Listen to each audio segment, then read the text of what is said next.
के लिए आलोक दुबे जी से मिलने आया हूँ, तो मैं बात करता हूँ आलोक सर, आपका बहुत बहुत धन्यवाद। जी बहुत बहुत धन्यवाद। आलोक जी, आपके ऊपर एक सवाल उठ रहा है। आखिर आरिफ और सारस की दोस्ती बिजोड़ चल रही थी, काफ़ी वायरल भी हो रहे थे, और आपके ऊपर एक आरोप लग रहे हैं, कुछ लोग कह रहे हैं कि ये आलोक दुबे जी पहले वहाँ गए, न्यूज़ कवर किए, अपना व्यूज़ लेने के लिए वहाँ गए, उसके बाद खुद वो उसके ऊपर एक्शन ले लिए, वन विभाग को फ़ोन करके आरिफ का सारस वन विभाग को पकड़वा दिया। क्या ऐसा मामला था जो लोग आपके ऊपर आरोप लगा रहे हैं? आपने ऐसा क्यों सोचा कि वन विभाग में फ़ोन करूं और ऐसा मामला हुआ? बेबुनियाद आरोप है, एक लाइन में कहूँ।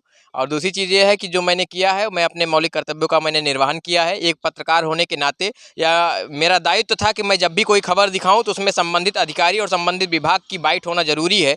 और जब मैंने वो खबर कवर की थी, इसके बाद मुझे लगा कि अब वन विभाग से संबंधित मामला है और वन विभाग के अधिकारियों की जिम्मेदारी होती है, इसलिए मैंने वन विभाग के अधिकारियों को फ़ोन किया।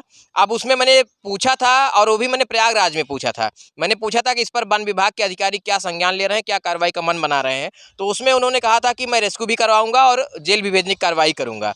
वन विभाग इसके पहले कार्रवाई करता, अमेठी में वन विभाग ने त्वरित कार्रवाई कर दी, जिसके बाद से उसको रेस्क्यू करा लिया। अब उसमें लोगों को लग रहा है कि आलोक दुबे ने कराया, तो आलोक दुबे के घर का कोई वन विभाग नहीं है, ना मेरे घर में कोई वन विभाग का कोई सदस्य है, और ना मुझे उससे कुछ लाभ होने वाला है। मैं तो अपने दायित्वों का निर्वहन कर रहा था। और मैं आपको बता दूं, संविधान में वर्णित है, हमारे 11 मौलिक कर्तव्य हैं। सन 1976 में संविधान में 10 मौलिक कर्तव्य जोड़े गए थे, स्वर्ण सिंह समिति के उन्होंने पेशकश की थी।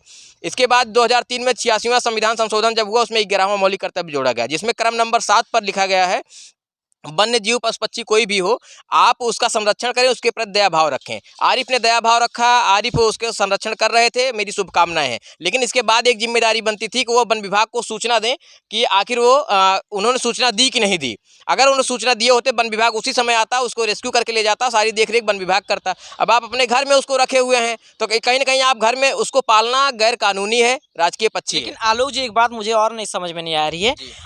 आरिफ की और सारस की दोस्ती बहुत ज़्यादा बेमिसाल चल रही थी, वो काफ़ी वायरल भी हुए थे, फिर आपके फ़ोन करने पर ही एक्शन हुआ, इतना वायरल हुआ, फिर अधिकारी एक्शन क्यों नहीं लिए? देखिए जी, अधिकारी का एक्शन लेना जायज़ इसलिए है क्योंकि अभी अखिलेश यादव जी कल प्रेस कॉन्फ्रेंस भी कर रहे थे, मैंने देखा।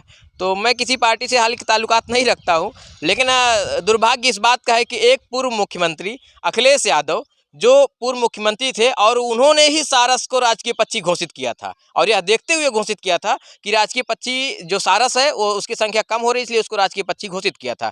अब वही अखिलेश यादव आज मुख्यमंत्री नहीं है, आज विपक्ष में है, तो उनको इस बात के लिए बिल्कुल चिंता नहीं है कि अगर वो अपने परिवेश में नहीं जाएगा तो कैसे वह प्रजनन करेगा।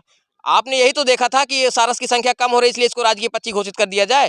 तो आज आप उसको परिवेश में अगर वन विभाग छोड़ देता है तो प्रजनन करेगा, उसकी संख्या बढ़ेगी, तो इससे खुश होना चाहिए। कहीं ना कहीं अखिलेश यादव की जो मंशा थी वो सफल हो रही है।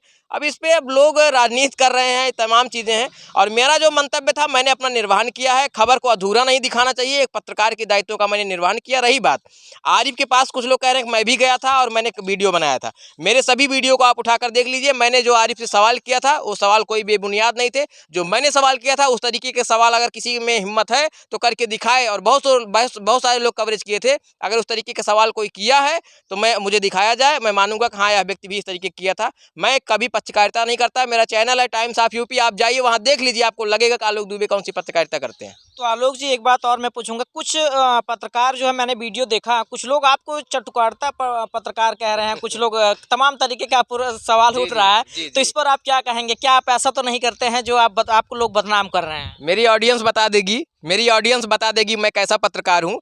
बस इतना ही कहूँगा, बहुत बड़ी बात तो नहीं, कि मेरे सवालों से आज तक अगर नेता सामने आए हैं तो कतराते हुए आए हैं, अधिकारी हैं तो कतराते हुए आए हैं। और जिस आलोक दुबे के एक फ़ोन पर, प्रयागराज में फ़ोन करने पर अमेठी का वन विभाग सक्रिय हो जाता है, तो वहाँ स्पष्ट हो जाता है कि आलोक दुबे अगर चाटुकारिता किए होते तो आज आरिफ का सारस रेस्क्यू नहीं हुआ होता, जहाँ पूर्व मुख्यमंत्री आए हुए थे। तो आलोक दुबे क्या करते हैं, कार्रवाई ही बता देती है।